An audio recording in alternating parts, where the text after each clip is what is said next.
पाठागार तो प्रथम तो आम मो सांग प्रथम तो 3 मास है कंटिन्यू करूँ आसिया भितर पाखापाखि 6-7 जन पिला आसछन्ति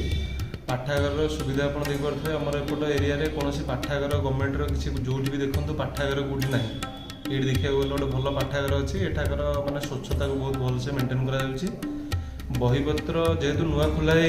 किसी पुस्तक अच्छी किसी पुस्तक आसनी सरपंच जी आमको कहते पुस्तक भी आसबार अच्छी तार लिस्ट भी आम मागिक नहीं आसबार भी अच्छी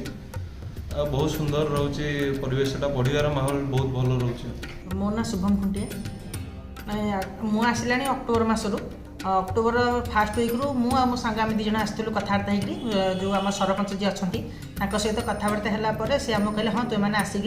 पाठ पढ़ी पार तो आम से जेहतु कोरोना चारिड़े हो तो आम से बाहर को जापरनु पढ़ाई तो से आम ये आसिक पढ़ापढ़ी आरंभ करूँ किसी पिला आसिक आम सर योगदान कले से भी आसी पढ़ुं ये जो परिवेशटा ये बहुत बढ़िया लगुच पढ़ाई बहुत साइलेंट परिवेश आउ ये जो घर भर जो पिक्चर गुड़िक सब कर जो अंका पिक्चर गुड़िक सब बहुत बढ़िया अच्छी माने पाठ पढ़िया गोटे परिवेश गोटे बढ़िया माहौल सृष्टि कर स्टूडेंट्स मानी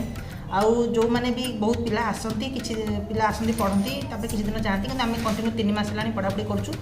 आमर पढ़ापढ़ी मैंने आम आसवा समय सकाल 8टारू आम जिते समय लेट हेल्ले पाठ पढ़ापढ़ी जब आम सरीनी आम सरपंच को सपोर्ट करती तो आम ये जो आम लाइब्रेरी तैयारी जो आम आखपाख पंचायत में कौटी भी लाइब्रेरी ना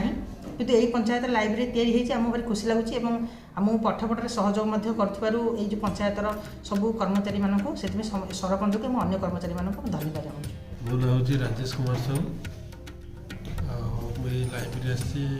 पढ़ापढ़ी करने बहुत भल लगुच तो अन्यतर अन्य जगह भी आप पढ़ते बट ये पाठागार ये आसला केमती आप गोटे मनोभाव लगुच केमती परिवेश नहीं कौन कह पाठ पढ़ा आसले मन लगे भल लगे लाइब्रेरी तो अन्य छात्र छात्री मानक जो मैंने पढ़ाई भल पाते तो कौन कहे से मैंने आसते पढ़ी जातु भल लगे परिवेशटा पढ़ाई।